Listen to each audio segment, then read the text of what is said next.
Hi everyone, and welcome back to What's Cooking in Lakeville. My name's Jessica Bradley, and today I'm going to be preparing and teaching you how to prepare a Mexican fiesta in honor of Cinco de Mayo. So we're going to start with one of my family's favorite foods, Mexican lasagna.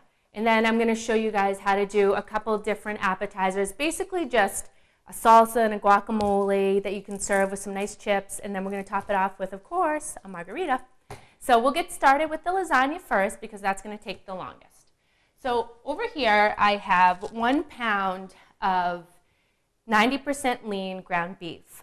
And I'm just going to saute it over on the stove in, I don't know, about a couple teaspoons of olive oil. And we're going to get that working. I've also preheated the oven to 400 degrees. So we're going to get this going. And that's just going to take a few minutes to get started. Crank up the heat. Now in the meantime, while that's getting going, I'm going to cut up some onion. I'm going to bring all my ingredients over here for the lasagna so that we can have them to work.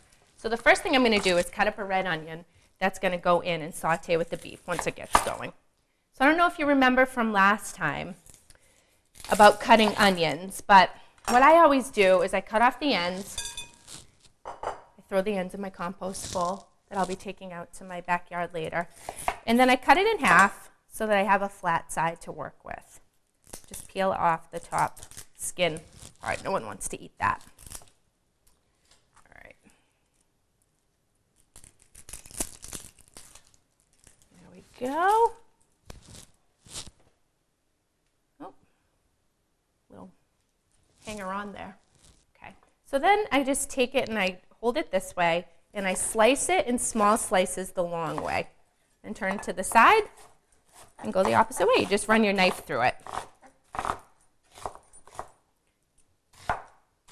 And this is a big red onion, but I like the flavor that it gives to the lasagna. It gets really sweet once you saute it up. Okay. We can get this over to the beef. Okay, so the next part we're going to get started on is the cheese part of the lasagna while this is cooking. So, move my board out of the way for a couple seconds. We're going to use ricotta cheese just like you would in a traditional lasagna, but we're going to mix it with some Mexican flavored filling and spices and all kinds of good stuff. So let's get the ricotta. This is 1 large container, 24 ounces of ricotta cheese. Just break that up a little bit. We'll add some salt and pepper. That's about a teaspoon of salt, about a half a teaspoon of pepper. Now when I make regular lasagna, I use ricotta cheese and mozzarella cheese. And in this, I'm going to use ricotta cheese and I'm going to use some sharp cheddar as well. It just gives that yummy Mexican flavor. I'm going to use this whole bag because I like cheese, and so do my kids. This is one of those things that I saw a variation of this recipe, and I thought this is a good way to get a new flavor into my kids by using like a familiar delivery method. So lasagna, but just a different take on it. All right, so mix this all up. Incorporate all that. Now I have 2 bags of cheese here. The other one I'm going to use as when I'm doing the layers. This other bag right here. Move this to the side. Now I'm going to add some cilantro, and I have that over here. I'm just going to rip off a bunch of it. And, oops, I got some stems too. We don't want those. Those are not tasty. Now, there's little tiny stems in cilantro. You can definitely eat those, but these really hard woody ones you're going to want to break off and get rid of. Cilantro is a very typical flavor that you find in Mexican cooking. It's kind of like the parsley of Mexican cooking. So in regular Italian lasagna, I use parsley. In this, I'm going to use a bunch of cilantro. It's about once I chop all this up, it's going to be about a tablespoon. It gives a yummy, it's a very fresh flavor. And it's very fragrant as well. All right, so let's add that in. Scoop it up. Doesn't have to be pretty because it's just the filling. So it doesn't have to be perfectly chopped. All right, give that a nice stir.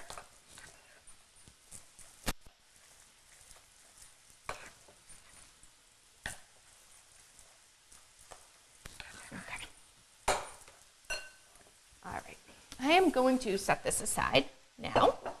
Give this a quick little stir because I can hear it working over here. All right, the beef is getting browned, and I can smell the onions. They smell so good.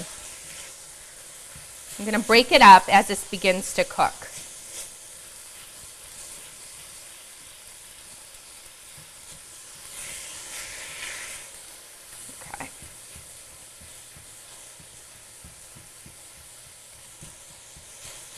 Oh, there's a big chunk that I missed.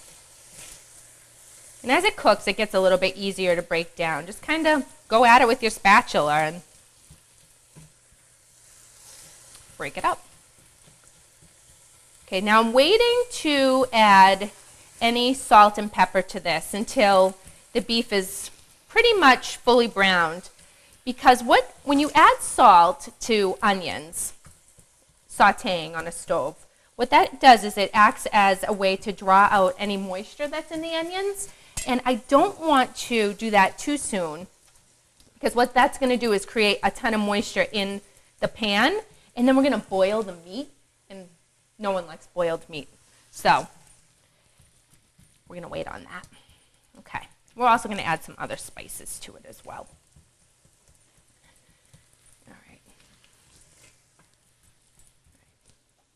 You want a nice high heat on this pan as well to keep it sizzling. Because those onions do have a lot of water content naturally. So again, just so we can make sure that the meat isn't boiling in there. Okay.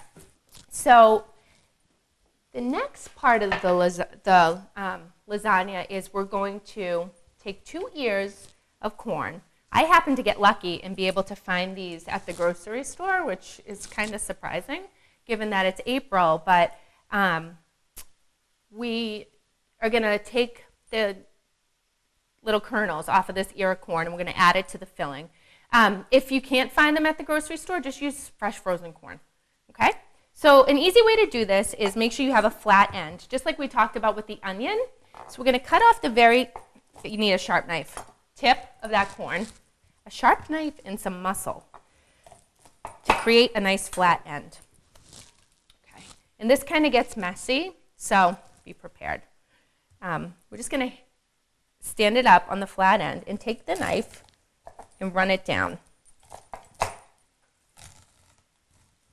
And take off all the kernels. And they're flying all over my floor, which my dogs are going to be psyched about later. I love using fresh corn right off the cob, especially when it's in season. Nothing like going down to Elliot's farm, getting some Silver Queen and some butter and sugar, bringing it home, cutting it off the cob, and sauteing it up with just some butter and basil and salt. It's so good. But this will be delicious in this recipe as well. All right, we're almost there. Okay. Oops. Getting stuck on the cob there. There we go. Just make sure we get it all.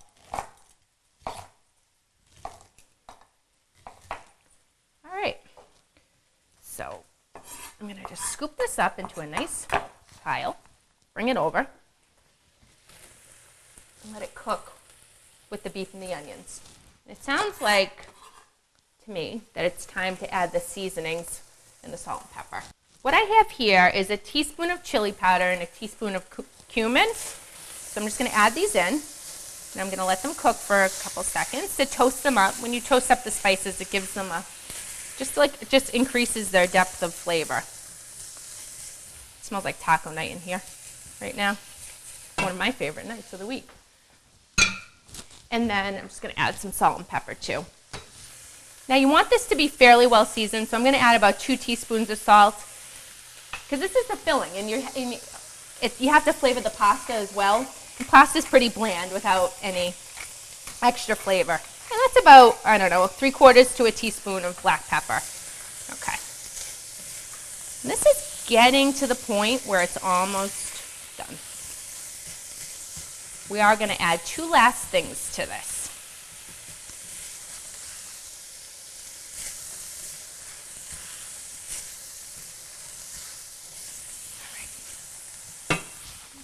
First one is black beans. I love black beans.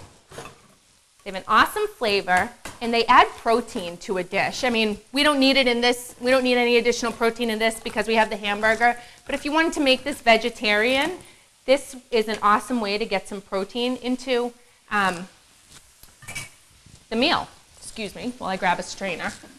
Okay, so you always want to strain and rinse canned beans because the liquid that they come in is very, very salty and thick and not delicious. So we're going to strain and rinse these beans. Just a rinse under cool water.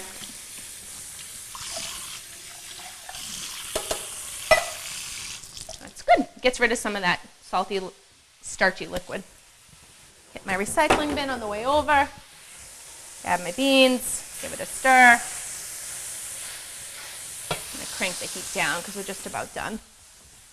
And then the last thing I'm going to add to this is a can of just diced tomatoes. I always get the no salt added tomatoes because you can add your own. You want to be able to control the amount of salt that's in your cooking. So 1 can of these. You want the juice too.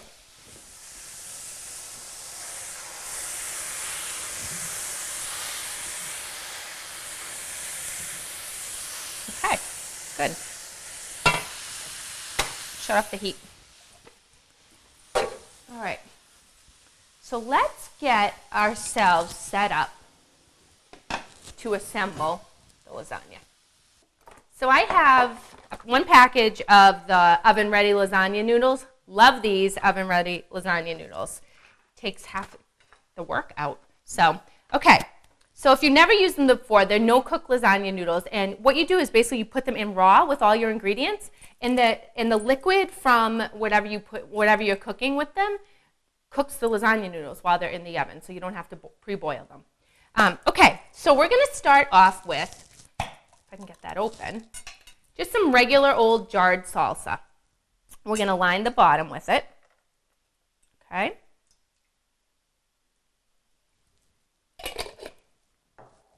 You know what, let's bring our yummy mixture over here. Okay, I'm going to take 3 lasagna noodles. These on my board. So I have a nice little assembly going on. Okay, take 3 lasagna noodles and just nestle them down in the salsa. Okay. The next thing we're going to do is some of this awesome cheese mixture that we just made. And remember, it's the sharp cheddar, the ricotta, salt and pepper, and cilantro. And just spread it over. Again, it doesn't have to be perfect because this all bakes and mushes together anyway and just becomes so yummy. All right. And I love this for, like I say, you were having a party for Cinco de Mayo. I love this because you can make it all ahead and then just bop it in the oven when your guests get there, and you're not running around trying to cook things at the last minute. I love that type of thing. You want to enjoy your party as much as everyone else is.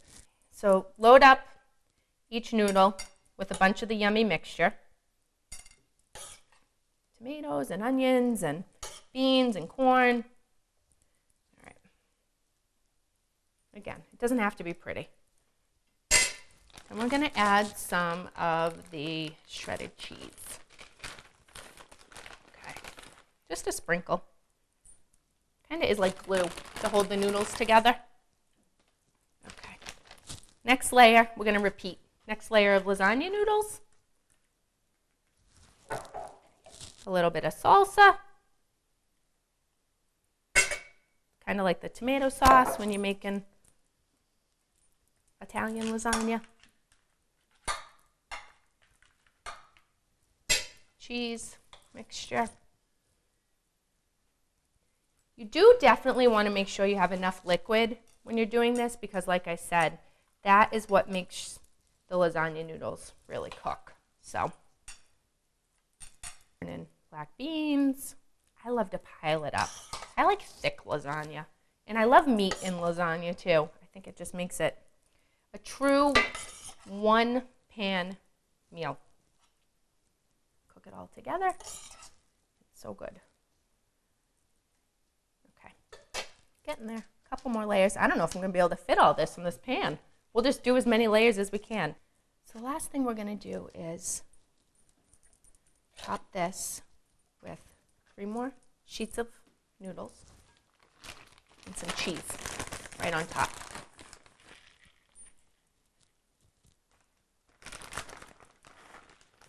So this isn't a low-fat meal, but you don't have to make it every day. It's a good treat every now and then. Okay.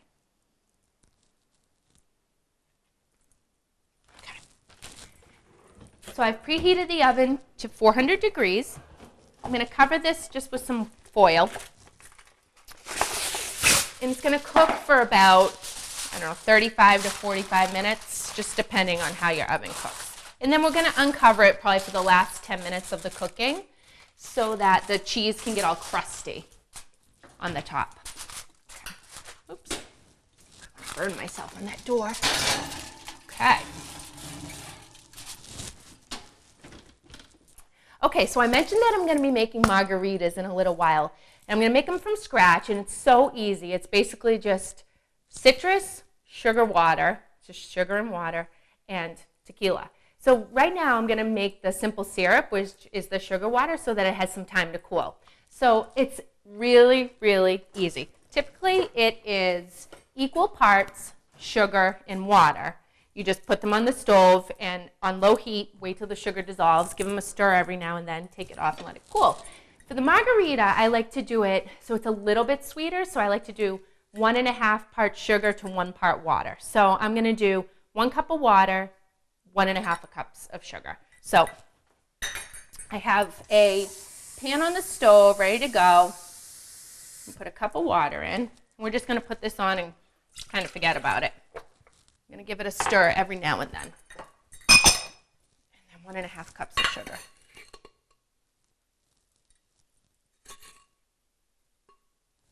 There we go. Give it a little stir to get things moving along.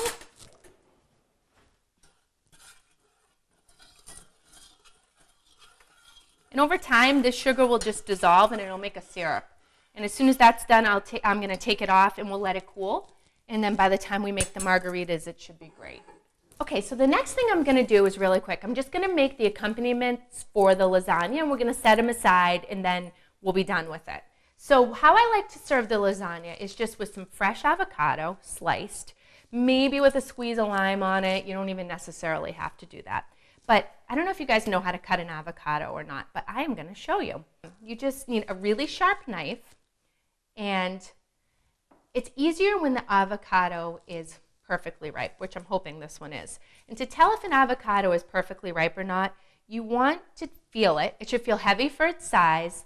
It should give slightly to the touch, and it shouldn't be hard. It shouldn't be mushy. It should be brown, and this one has a little bit of green on it still. It shouldn't be bright green. So it's just one of those things that you have to start doing and feeling to be able to tell the difference. All right, so to cut it, I always hold it in my hand, or you can place it on the board. It's a lot easier. Use this tip of your knife to start it.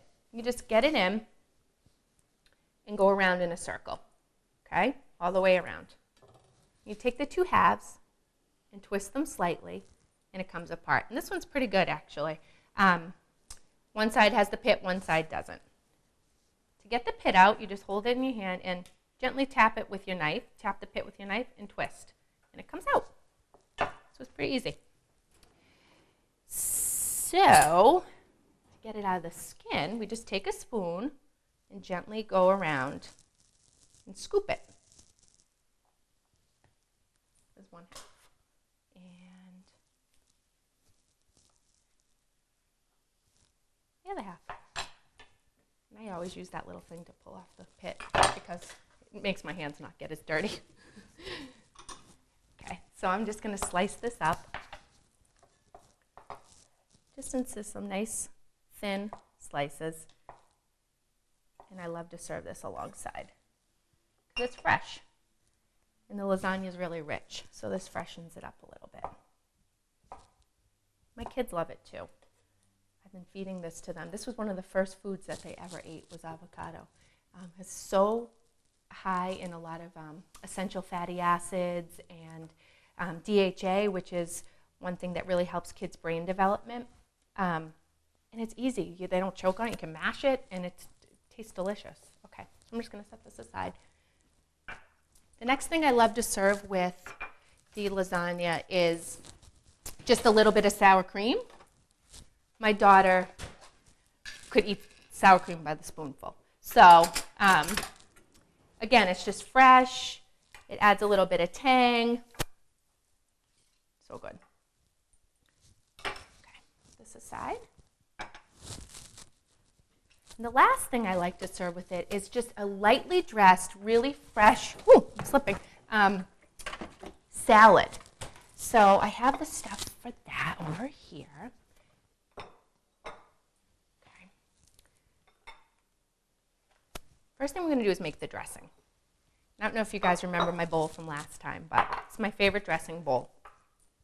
So just to review again, to make your own dressing, this is so easy. You just need an acid. I'm going to use a lime for this because it kind of goes with the flavor. Olive oil, salt and pepper. Really, that's all you really need. And then you can enhance it in different ways. This time I'm just going to use a little bit of honey just to sweeten it up a little. All right, so the first thing I'm going to do is just add a little bit of salt. That's about a half a teaspoon of salt and a few cranks of black pepper into the bottom of my favorite dressing bowl. I'm going to juice this lime into here. And a way to tell if a lime is juicy or not, because sometimes you buy them and you cut into them and they're hard as a rock and they're dry and nasty. A way to tell if a lime is juicy is to feel it. If it's soft, it's juicy. And sometimes the ones that look like they're like a little bit past, those are the best ones because, like, see how this is kind of turning a little bit yellow? These are the best ones because you know that they've had a chance to ripen up and they're nice and juicy inside.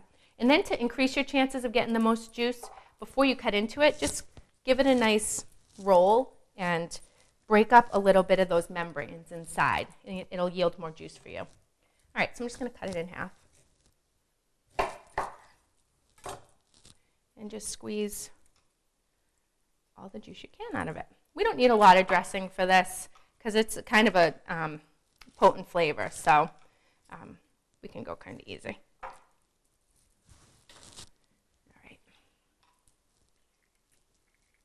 I love lime. It's so fresh. It just reminds me of summer. And if you don't like lime, you can use lemon, you could use grapefruit, you could use orange, anything. Any of that citrus flavor will give you a yummy dressing. My hands. Okay, next thing I'm going to add is a good drizzle of this honey to sweeten it up. Okay, that's probably about a teaspoon and a half. Get my little whisk. I like to whisk the honey, the salt and pepper, and the lime juice together just to kind of get it mixed before I drizzle in the olive oil. Gives it a little bit of a head start. Okay. Grab my olive oil.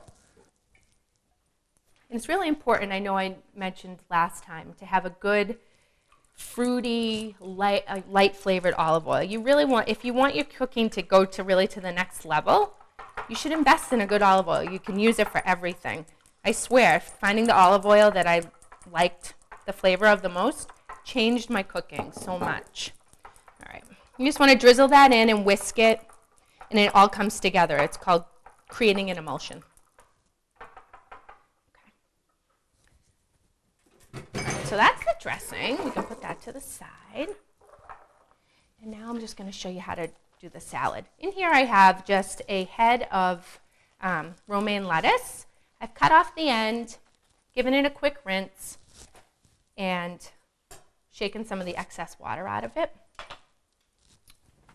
Get rid of that.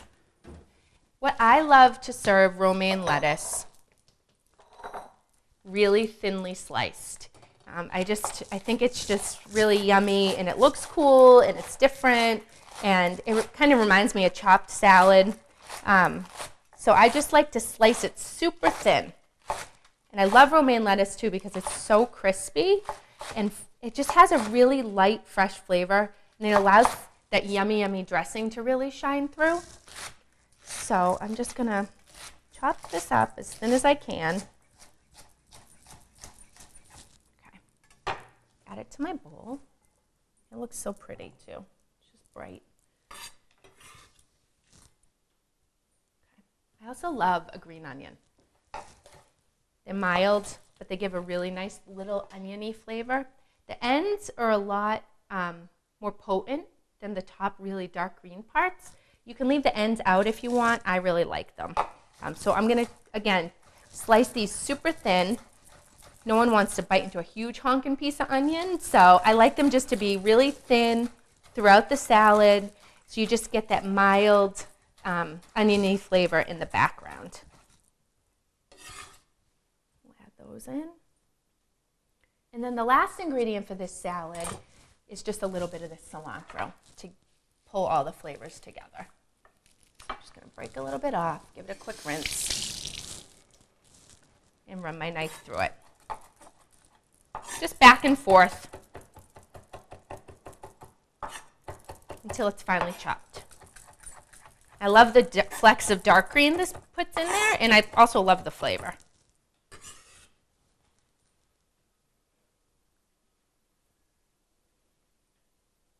Okay, here's a little rinse. And we'll dress that right before we eat the lasagna. You don't want the lettuce and everything getting wilty. All right, we'll just set this aside with the other accompaniments. So we haven't been cooking that long.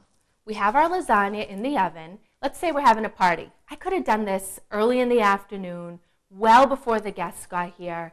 And then when they got here, just pop that lasagna in the oven. I've barely been cooking any time, and I'm almost ready for my party. So that's one of the reasons why I love this menu. Now I'm going to give you 2 appetizers that you can have if you're going to be having a Cinco de Mayo party. One is a fruit salsa, and one is just a basic guacamole that you can then, if you wanted to, you could amp it up a little bit by adding all different kinds of things in, and I'll give you some ideas about that. I think there's so many delicious just regular tomato salsas on the market, like especially in the fresh foods case, that you can definitely make your own, but I wanted to show you guys something a little bit different to kind of, I don't know, change it up a little bit. So the first thing we're going to look at is the fruit salsa. So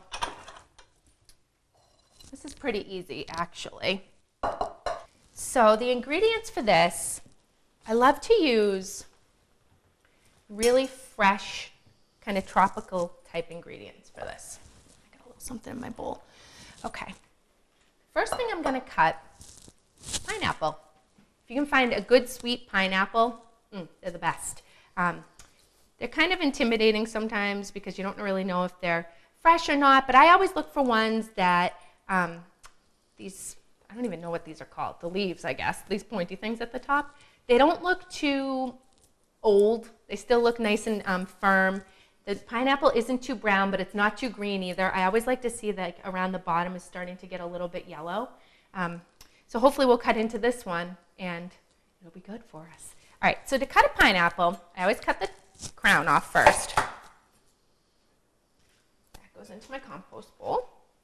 And then the bottom, and again, that gives us a nice flat surface to work with.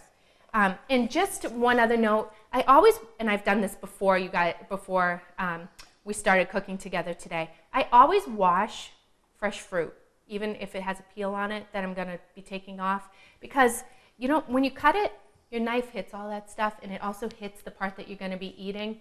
And it's just a good practice to get into, on a side note. Okay, so next thing, we have the flat surface. We're just going to run our knife down the side of the pineapple, removing the skin and all those eyes. And just around in a circle.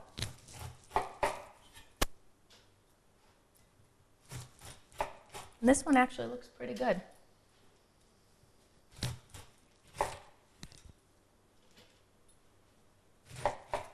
This is why I love having my compost bowl right next to me. Makes it easy to keep my board free. All right, I missed a couple little spots, so I'm just going around to trim them. Okay, so the next thing we want to do is cut it right down the middle. Inside a pineapple, there's a core, just like there's a core in an apple. It's very woody, and you don't want to eat it. You can eat it, but it doesn't taste good at all, and it doesn't feel good in your mouth either. So we're going to remove this core. So again, we want to create another flat surface by cutting that right down the middle, and then we're going to cut it down the middle again. And what this does is it exposes that core. You can see right here in this triangle, there's a core there. What I love to do is take my knife, hold the top of the pineapple, let me move this so you guys can see, and just at an angle, go in and remove that core. There it is. And all you have left is that yummy pineapple flesh. Okay, we'll do it with this piece as well. Angle, and it's gone. Okay, we'll do this one.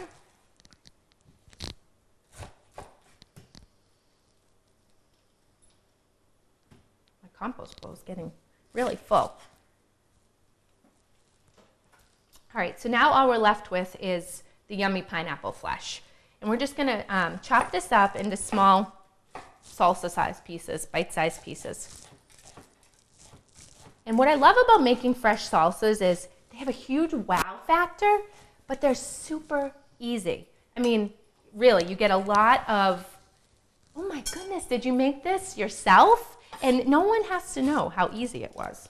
All you did was chop a little bit of fresh fruit and fresh vegetables and mix them together. Okay.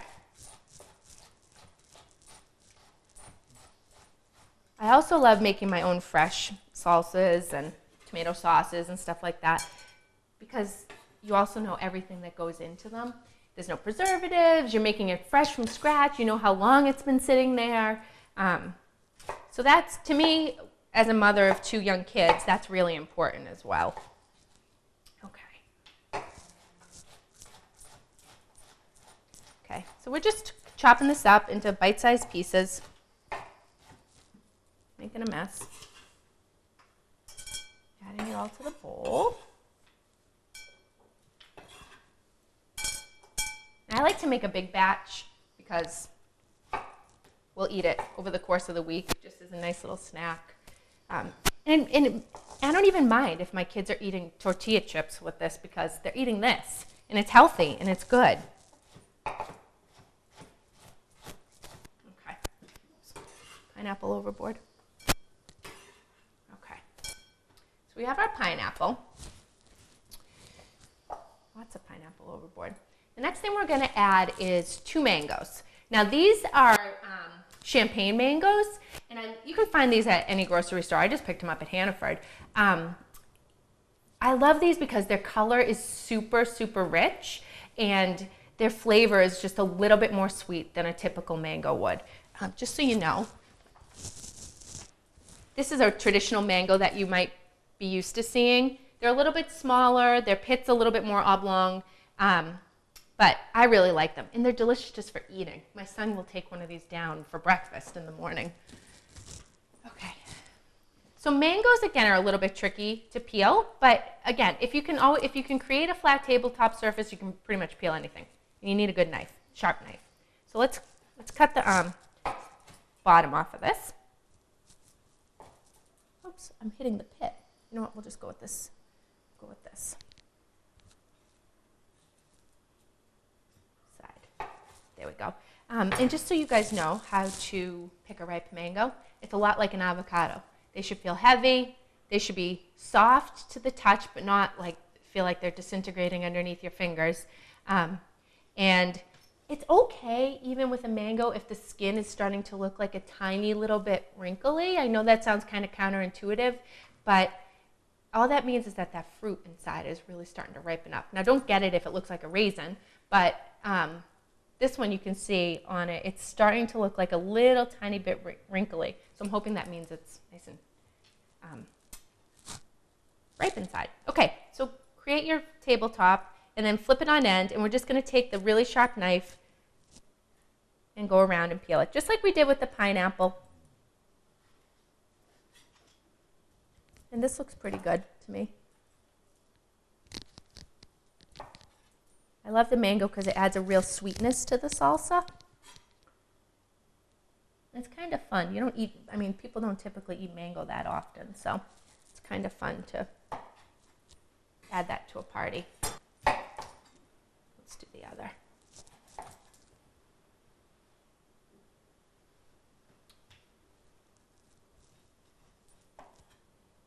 Now there's a big pit right in the middle of this. So what we're going to end up doing is taking all the fruit off of the pit. You know, every mango doesn't yield a ton of fruit, but what you do get is usually pretty darn good. Okay. Make sure I get it all. They even smell sweet. It just smells like sugar. I mean, it's so good. Okay, so now that we've peeled all the skin off, we're going to lay it flat, and you run your knife in and get as much of the fruit off of the pit as you possibly can. Typically, you can get more off of one side than the other because, like I said, the pit's kind of oblong like this. Okay. Okay,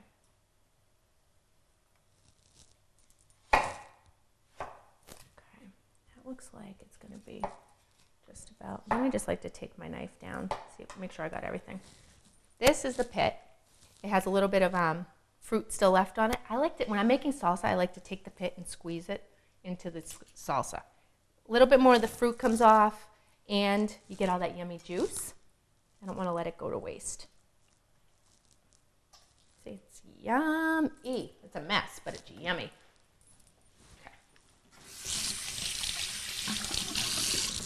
All right, let's do the next one. Oops, I missed a little bit of the skin right there. We don't want to eat that skin. It's really tough. Okay. This one has a little bit of a smaller pit, so you get a little bit more fruit off of it. There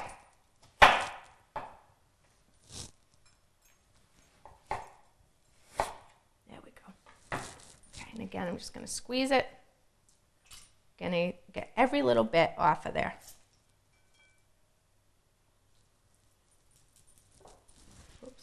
Slippery. Okay. Now we're just going to chop up this mango into, again, to similar sized pieces as the pineapple. I made this salsa last weekend for my friends. We literally couldn't stop eating it. We were just, I don't even think we talked for like 10 minutes. We were just putting chips and salsa in our mouth. It's the perfect combination of salty, sweet, spicy. Oh, it's so good. With the crunchy, salty chips, it's just the bomb. Okay. The cool thing about when you chop these mangoes is that they release more of their juices, so they get juicier as you chop them. So you don't want too big of a piece. Okay. Add this in.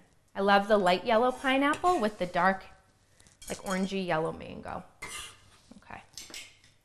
We're going to add a red pepper to this. I don't think I'm going to use this whole red pepper because it's huge, but you want like one medium-sized red bell pepper. Okay, I'll show you an easy way to cut a bell pepper. You just cut down the side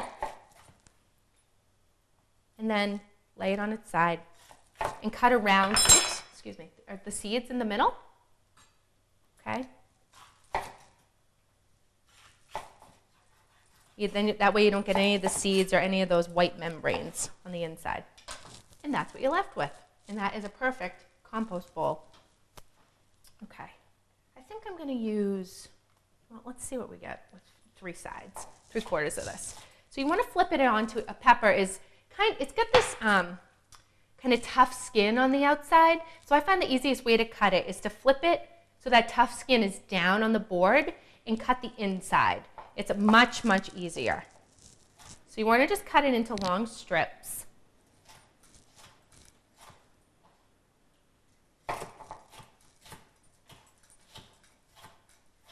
And then you want to just turn those strips so they're horizontal to you. And run your knife through them the other way. And that'll give you a nice little dice. And we'll see if this is enough once we add it in. This is very much an eyeball recipe. It's add what you like, flavor it with what you like. These are just guidelines. You guys can change it up as much as you want. If you don't like red pepper, use a yellow pepper. Use an orange pepper, use a green bell pepper. Don't use pepper if you don't like pepper. But I think the most important thing is to have a balance of colors and textures, and make sure there's something that's a little bit salty, a little bit sweet, a little bit spicy, and then just a little bit pungent, like that cilantro and this pepper will give. I think this is probably going to be enough. Let's see. Yeah, that looks good to me. Okay, just a couple more ingredients. The next thing is a spicy jalapeno pepper. You want to be careful with these. Don't touch these and then touch your eyes. So what I'm going to do is I'm going to cut off the stem of this pepper, and then I'm going to run my knife down and make sure that we only get the meat of the pepper. We don't want the seeds or the white membranes, because that is where a ton of heat is. So unless you like a ton of heat, then go for it. I don't love a ton of heat, so I want to be able to taste all the other flavors as well. Okay, I'm going to get rid of that. Okay, so you want to dice this pretty small. No one wants a big, huge chunk of jalapeno.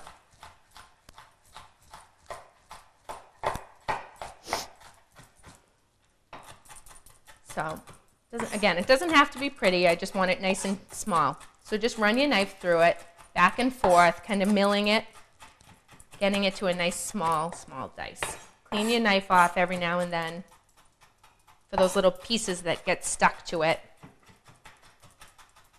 And if you only wanted half a jalapeno pepper, that would be totally fine too. And again, omit it if you don't want any spice. If you just want this to be sweet and salty. Okay. There's one jalapeno. Then I'm going to put, definitely not going to use this huge whole red onion, but I'm going to use about, not even half of it, I don't think. Let's see. Let's see what this gives us once we peel it. We can always add a little more if we want to.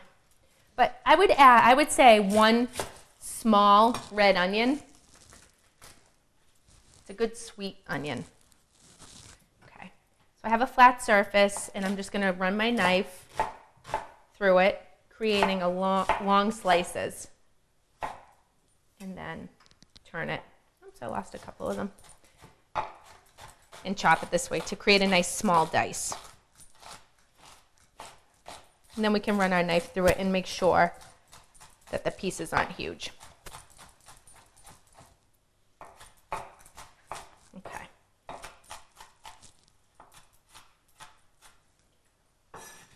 Cooking to me isn't about being fancy, it's just about having fun. Choosing flavors that you like together, trying new things, being brave and experimenting.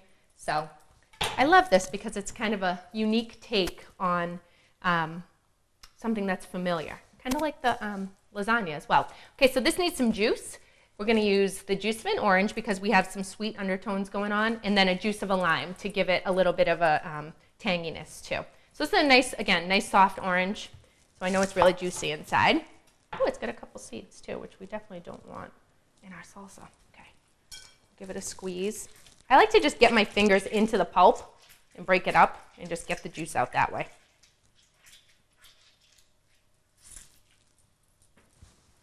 I'm going to use both sides of this orange because I like my salsa to have a lot of juice. Oops, I'm squirting it all over my kitchen. You could definitely, and actually I encourage you if you're having a party to do this the night before because the flavors just get better as they sit. Okay, and then the lime, I'm just going to give it a quick roll to break up the membranes. And a squeeze.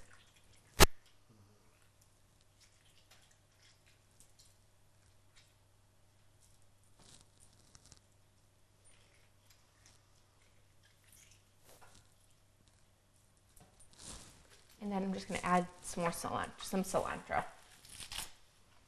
And that'll give it a real fresh flavor. And it like an earthy flavor too.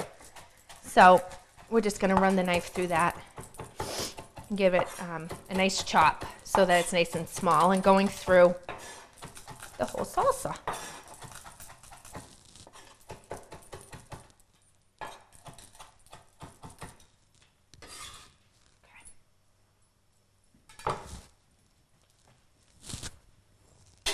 little bit of salt and pepper. I would say a good teaspoon of salt in that. A little bit of black pepper.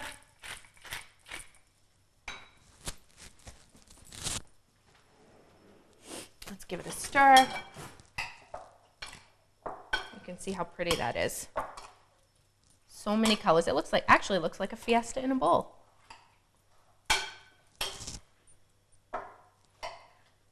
And this is just going to sit and meld and get so yummy as it sits together, the longer it sits together. Okay. And that's that. Fruit salsa. Okay, we're going to put this over here. I'm going to give my simple syrup a quick check. And it looks like all the sugar is just about dissolved. So I'm going to shut this off. I'm going to stir it just until I don't see any more sugar granules. Now this is a super sweet liquid now. It's going to be the perfect way to sweeten our homemade margarita. So what I like to do is I like to make this simple syrup. Oops, I still see a couple little more. And I like to, see I have some made from before. I like to keep it in a mason jar in my fridge. So that way I have it on hand if I ever need it or want to use it. So I'm just going to add this. There we go. And we'll set it aside over here for when we want to make our margarita. Okay, so the next appetizer that I'm going to show you how to make is just a super simple guacamole. And really basically all guacamole is avocado mashed up with some flavorings added to it. I make one that is really, really basic, just with some garlic and lime. You could add all different kinds of flavors. I've seen it with tomatoes, with cilantro, with red onion. I've even seen it so that people can add chopped up mango, toasted cashews. You can get as creative as you possibly want. But I like to keep mine basic and simple. One, because my children love it. And two, I just like to be able to just taste that yummy, creamy flavor of the avocado. So I'm going to grab the stuff. Okay, so we already talked about how to choose an avocado. Now I already can feel that this one is really soft right here. So we might have a bruise on the inside of this one. Okay, so I have 4 avocado. I think that's a good amount of avocado to make a nice batch of guacamole if you're having a party. Okay, so let's get started. I already showed you how to do this. Just get into the skin with your knife, and then we're going to run it around. Incidentally, you need to be really careful when you're doing this. One time I was holding it and did this and slipped, and I cut my finger. So now this is why I usually do it on the board. I'm gonna cut them all first. Okay, and we'll break them up. It's always like opening a present, kind of, when you open an avocado. I always pray, is it going to be okay, or is it going to be yucky and bruised? So hopefully these ones will be okay for us. Okay, moment of truth. Well, that one's perfect. So let's see.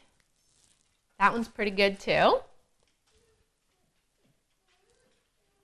This one's pretty good too. It's a little bit soft on the other side, so we'll make sure that that's okay for us. And you know what? I did a pretty darn good job, I think, of picking these avocados. All right, we'll take the pits out now. I'm just going to use my hand. Again, remember, just tap it gently and twist, and the pit will come right on out. Okay, so we'll just scoop out all the avocado. Guacamole couldn't be easier to make. Like I said, it's just avocado and some flavorings. Okay, pull all these out. Now, when I did it before, when I was scooping the avocado out as an accompaniment for the lasagna, which we actually have to check in a second, I think. Timer should be going off pretty soon. I was really careful about scooping it out because I wanted to keep it whole. I wanted to keep the halves whole, if that makes sense. So I could slice them and serve them alongside the lasagna. Now I'm going to be mashing this up anyway, so it doesn't matter. Just going to pull it out however it comes. These are actually perfect, nice and soft. All right, let's give this guy a look. See? Oh, I can hear it sizzling. And it smells really good. You know what, I'm gonna pull it right out so we can check it. Right here.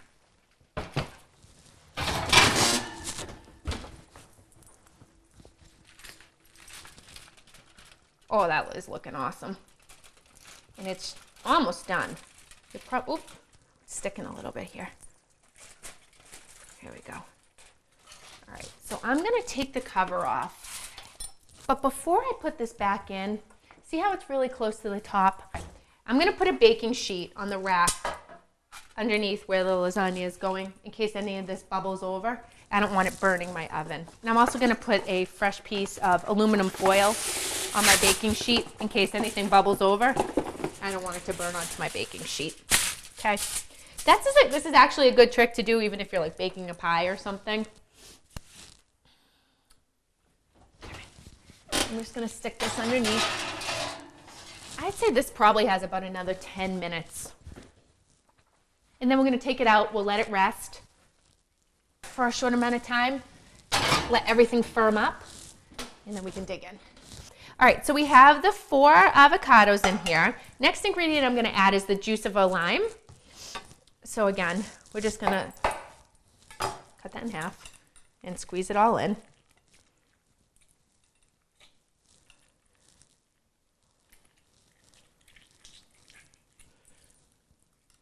You can use as little or as much as you want. If you don't like lime, use lemon. And what the lime does is it adds flavor, but it also helps prevent the avocado from oxidizing, which will create like a brown appearance. So it's pretty important actually, some type of acid, a lemon or a lime. We're gonna add, since we have 4 avocado here, I'm gonna add 2 fairly good sized garlic cloves. If I was just using 2 avocado, I would use 1 garlic clove. And I like my guacamole garlicky. Actually, I love it garlicky. So to peel a garlic clove, the easiest way, you just saw me lay it flat and take the flat side of my knife and smash it like that. What that does is it breaks up the skin that's on the outside of the garlic clove and makes it easy for you to just pop it off. You're just left with the actual piece of garlic. Okay, so we're just gonna actually chop this super, super fine as you can get it. No one wants to bite into this. So we're gonna do our best to get it as little as we can so that we can flavor the guacamole, but not send people running because they think they're eating scampi or something. Okay. So again, in order to do that, it's pretty easy. Just give it a good chop and then continue to create little piles of the garlic and run your knife through it, back and forth. And again, like I had told you guys the first time that we met, was one of the most important kitchen tools that you can have is a good sharp knife. It's really worth the investment if you're interested at all in cooking. Okay, see how I'm just making my little piles back and forth and continuously milling my knife through it. Okay, good. So I have a nice good pile of garlic. Okay, so it's pretty simple. Last ingredient is salt. That's it. We're gonna go with about a half a teaspoon of salt to start. Okay, and we're just gonna start kind of mixing and mashing. Usually this is my daughter's job, and actually she makes the best guacamole of our entire family. And this is one of those things that you can get your kids involved in, and it's super fun, and it gets them excited, again, about cooking, about trying different foods. It becomes more of like a family activity than just mom in the kitchen serving dinner to everyone every night. It's a fun way to spend time together and bond with your family too.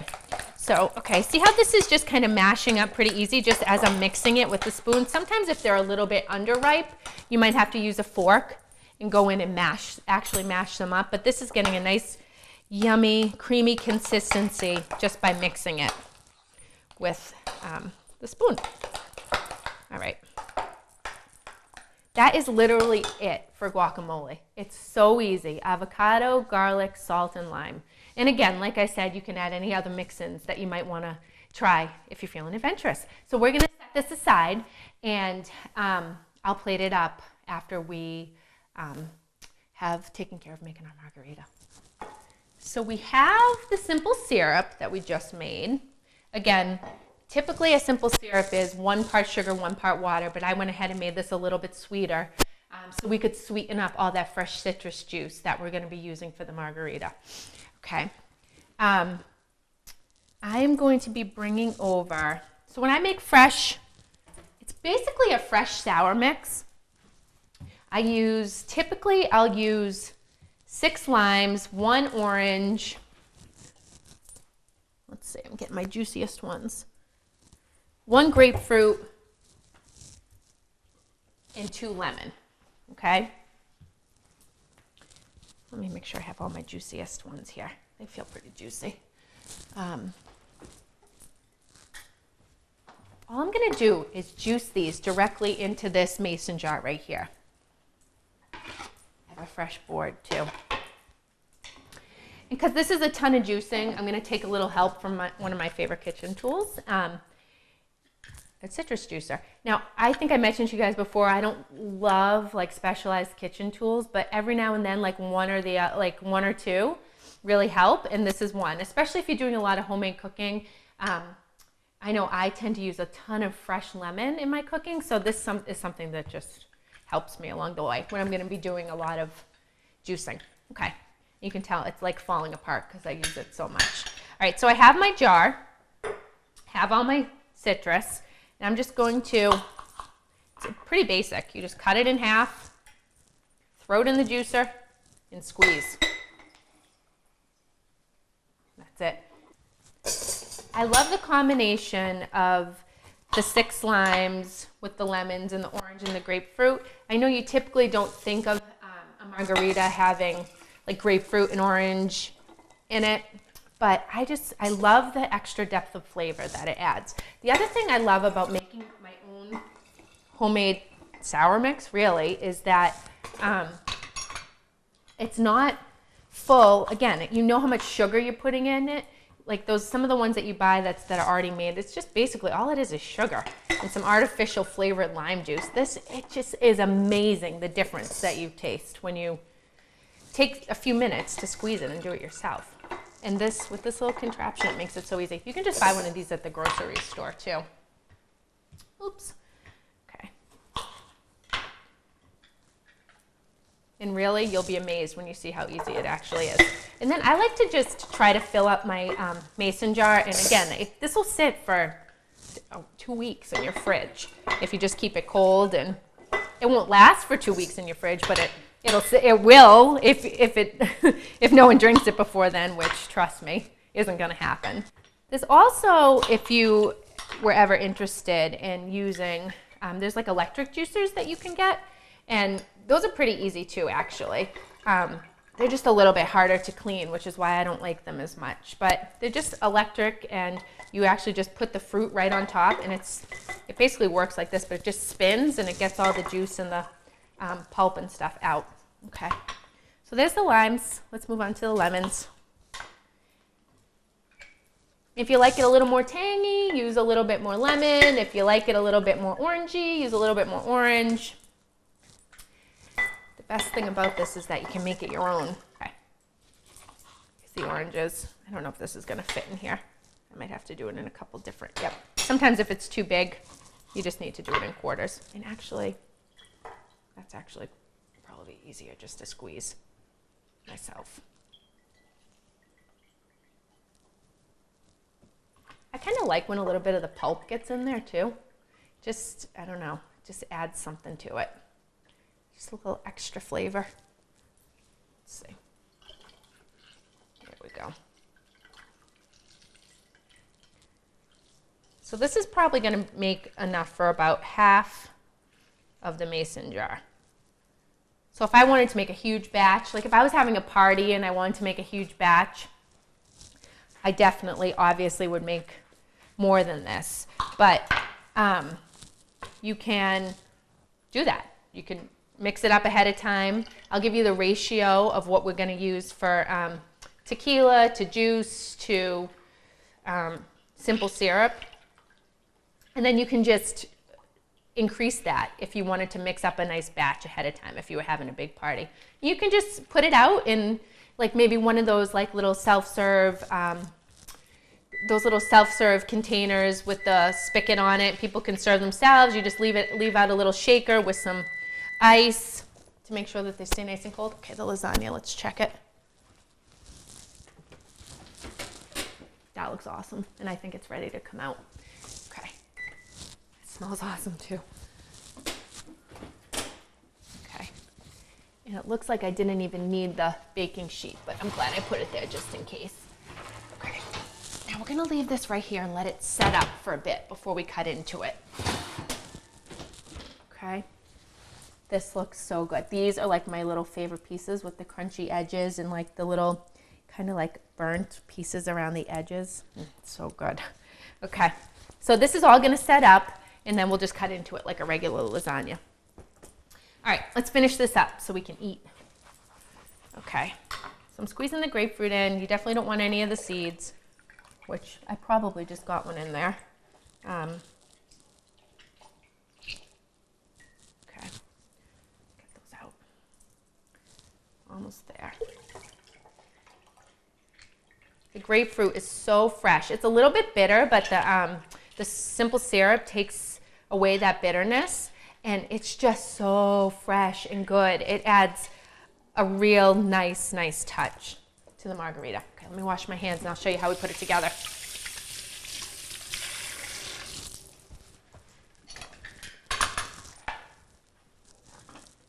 So now, if I was going to make this ahead of time, I would fill this up and then I can just let this sit in my fridge, and then when I'm ready, I'll mix it all together. But for right now, I'm gonna grab some ice.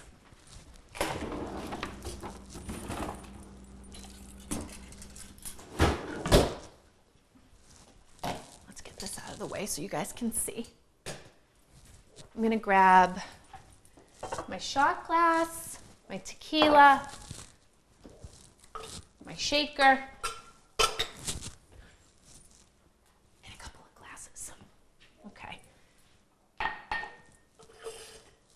assembled. Okay, I love to use silver tequila. You know what, one other thing, a lime for a garnish here. I love to use silver tequila. I just like the flavor of it. I just think it's like a little bit lighter, but if you like the gold tequila, definitely go for that. Okay, so what we're gonna do, the ratio I like to use is 1 tequila to 1.5 juice to 1 simple syrup. It's just, I find that it's a really good ratio. So we're gonna put some ice in our shaker, then we'll just add the ingredients. So 1 tequila, and you don't have to use 1 shot glass. If you're making a bigger batch, you can use 1 cup to 1.5 cups to 1. So I just like to use the shot glass when I'm making them, so we kind of stay in check. Okay. 1, 2, 1.5. So I'll use 1.5 of these. And this is just about the perfect amount for 2 drinks. So I would do this if I was making it for my husband and myself, to 1 of these, the nice sweet simple syrup. Okay.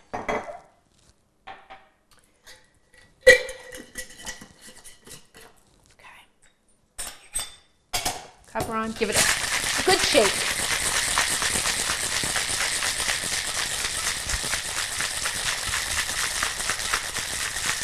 Okay. Fill my cups with ice. I like my margaritas on the rocks, and I don't like salt on the rim. Traditionally, people sometimes like salt on the rim. I'm not one of those people, but if you do, all you have to do is slice a lime, wrap it around the rim, and dip your glass in salt. And the lime will help the salt stick. All right.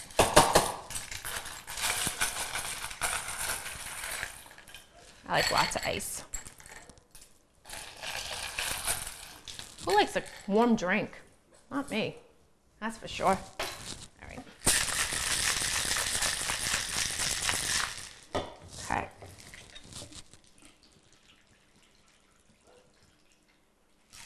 Doesn't that look awesome? So good. Perfect. 2 drinks. Okay. Last thing you want to do is just slice a little lime. A couple nice little wedges. Squeeze it right on top.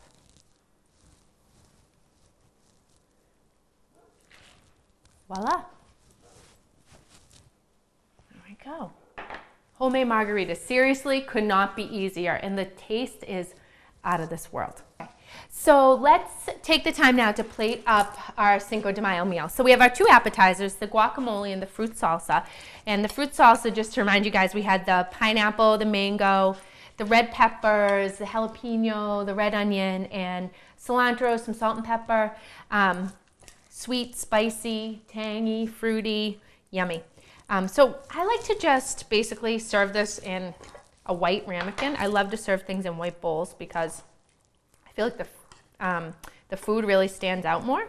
So if I was having a party, I'd just put 2 big bowls of this out with a nice bowl of tortilla chips. I love the the contrast between the blue and the yellow. And I think I mentioned this to you guys before last time, was that we eat with our eyes first. So if something looks really good, I think we're more apt to think that it's going to taste really good too. Okay, so there's that. This guy over here. And now our guacamole, again, super simple. 4 ripe avocados, some salt, some lime juice, and a couple of garlic cloves. Mix it all together. I mean, it couldn't be easier. It's nice and bright. It's pretty. It's fresh. And it's so, so good. Okay. Actually, I'm going to be able to fit all of that in there, I think. Perfect.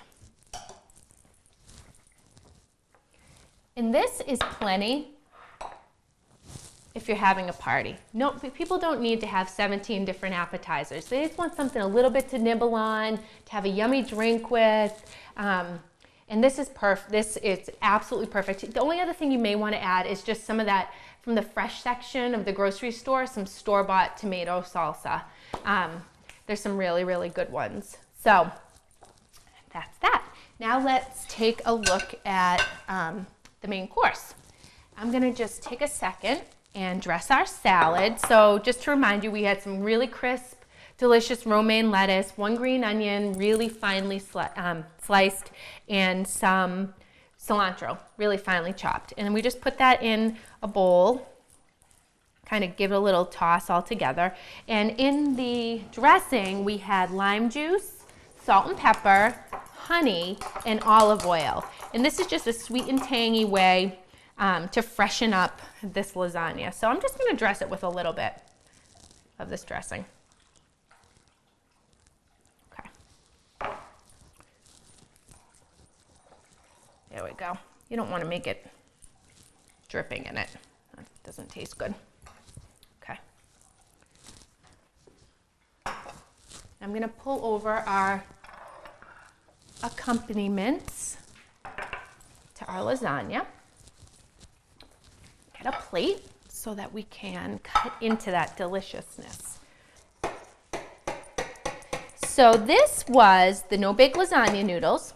We sauteed up a pound of hamburger with some red onion, some fresh corn on the cob, some fresh corn kernels right off the cob, some cumin, some black beans, some chili powder, salt and pepper. We layered it with ricotta cheese, sharp cheddar, some cilantro, salsa, tomatoes, and it should be a feast.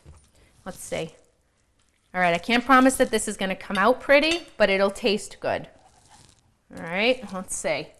Did I get it through?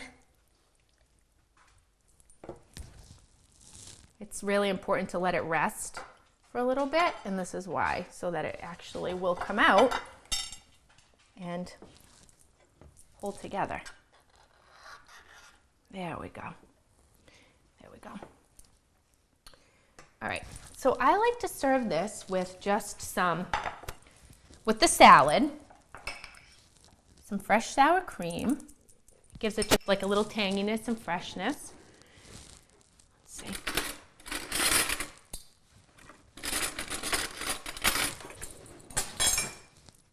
The fresh avocado, you could squeeze some lime juice on it if you wanted. Just a couple fresh slices of avocado. You could always add a little extra fresh salsa on top, whatever your heart's desire. And the nice salad on the side.